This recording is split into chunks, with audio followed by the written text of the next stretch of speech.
Ang ginawa ng Senado na i-return o ibalik sa House of Representatives ang impeachment case ni VP Sara Duterte ay legal ba? O isang delaying tactic ng mga DDS Senator Black? Tama ba iyon ayon sa saligang batas? Ano ang nangyari? Kahapon, June 10, 2025, nagkita ang Senado bilang isang impeachment court at bumoto na ibalik ang reklamo sa House dahil sa mga legal uncertainties. Sa halip na direktang magpatuloy sa paglilitis ni Sara Duterte, 18 senator ang pumabor kabilang si Chis Escudero. 5 ang sumalungat. Ayon mismo sa kay Senate President Senator Escudero, hindi ito dismissed, hindi tinanggal ang kaso at mag-i-issue pa rin sila ng summon para kay VP Sara na lumitaw sa panahon ng muling pagpapatuloy ang proseso. Tama ba iyon ayon sa saligang batas? Mula sa Constitution ng Article 11, Section 3, Paragraph 6 ng 1987's Constitution, kapag na-verify at nasumite ang impeachment complaint, may 1/3 ng lahat ng House members. Dapat tuloy-tuloy ang paglilitis sa Senado. Ang forthwith proceed. Kalawa, ibig sabihin walang probisyon para sa parliamentary remand. Hindi maaaring ibalik mula sa House bago magsimula ng trial. Opinyon ng House members, mga mambabatas tulad ni na Representative Joel Cua, Representative Jerbil Luistro, at ni Nery Colmenares ay nagpahayag na labag sa konstitusyon ang pagbabalik ng kaso sa House nang hindi muna sinisimulan ang trial. Sagot mula sa Senado, itinuro ni na Tolentino at ni Bato de la Rosa na kung di matatapos ang trial bago mag-June 30, 2025, automatikong magiging functionally dismissal. Ayon sa constitutional principle na hindi pwedeng dalhin ang unfinished business sa bagong Kongreso. Ano ang mga punto dito? Sa saligang batas, nag-uutos ng forthwith ang Senate trial walang balangkas para sa pagbabalik sa House. Sa Senado, ibinalik ang reklamo dahil sa legal na usapan o usapin. Ayon kay Escudero, hindi ito dismissal na may summon pa rin. House lawmakers, tinuligsa iyon bilang paglabag sa konstitusyon. Dapat ituloy agad ang paglilitis sa Senado. Kay Senator Tolentino at Bato de la Rosa, kung hindi matatapos bago mag-June 30, maaaring silent dismissal na hindi dahil hindi na raw pwedeng itawid sa bagong Kongreso. Tama nga ba? Ayon sa legal base, balakas ang argumento na labag sa saligang batas ang inisyatibang pagbabalik ng kaso sa House dahil hindi pinapayagan ng konstitusyon ang parliamentary remand bago magsimula ang trial. Sumunod, political at legal rationale. Ginamit ng Senado ang kanilang paliwanag at takdang oras, ang tinatawag na Hunter ratio at paglilitis na maaaring hindi matapos bago magbago ang Kongreso. Sumunod, status. Dapat tuloy-tuloy ang trial maliban kung may legal action na magpapatigil dito.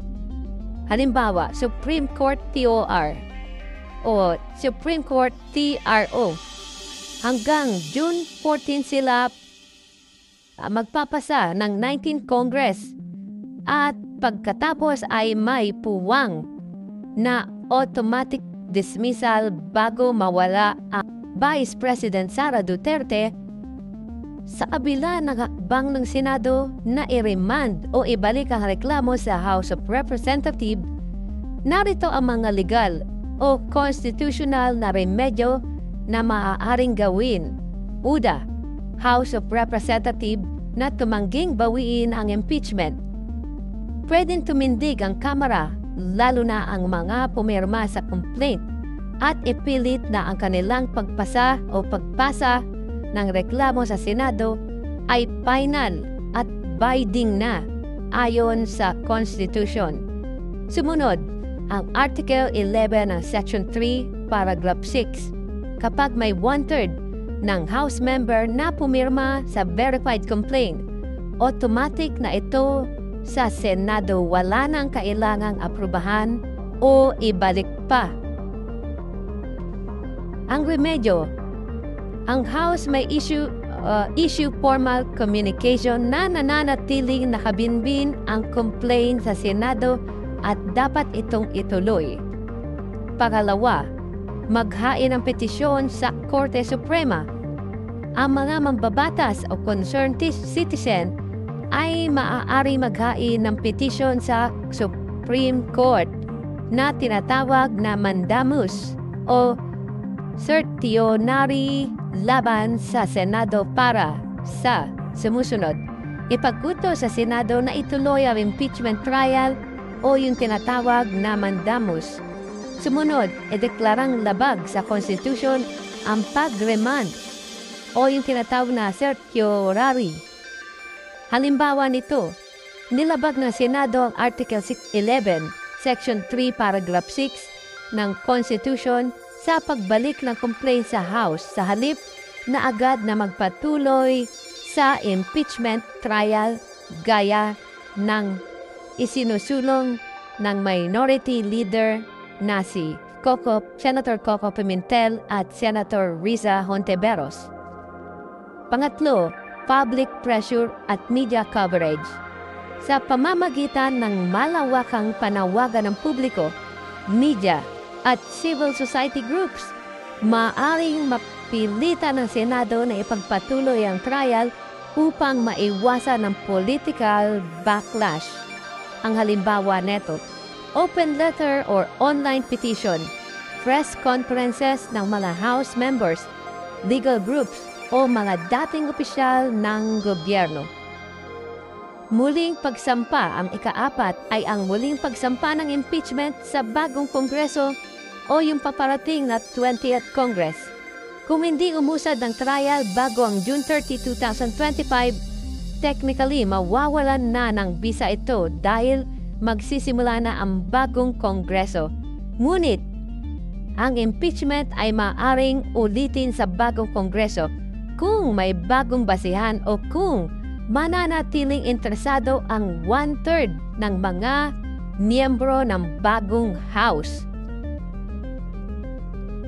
Ang mga posibleng remedyo sa House stand firm, ang House leadership or 1/3 compliance, puwersahin ng Senado na ituloy ang trial, petition sa Supreme Court, House member citizen with legal standing, ipag-utos ng Supreme Court sa Senado na sundin ang Constitution, lalo na ang impeachment trial. Public pressure, media at ang civil society, magdulot ng pressure sa Senado para ituloy ang proseso. At ang ikahuli, muling pagsampa ng bagong Kongreso, ang bagong House member, gawing muli ang impeachment complaint kung hindi natuloy. Ang final thought dito ay ang constitutional na dapat ipagpatuloy ang paglilitis sa Senado ng walang remand sa House. Ang ginawang pagbabalik sa House ay maaaring ituri na paglabag sa sandigang batas ayon sa ilang mga House official at legal expert. May tanong din kung matatapos ba ito bago mag-June 30 kung hindi ba mapaso rito sa functionally dismissed na argumento. Ang pinakapayo rito ay aktibong bantayan kung tatanggapin ba ito sa Korte Suprema at i-monitor kung matatapos ang Senate hearing bago mag-June 30.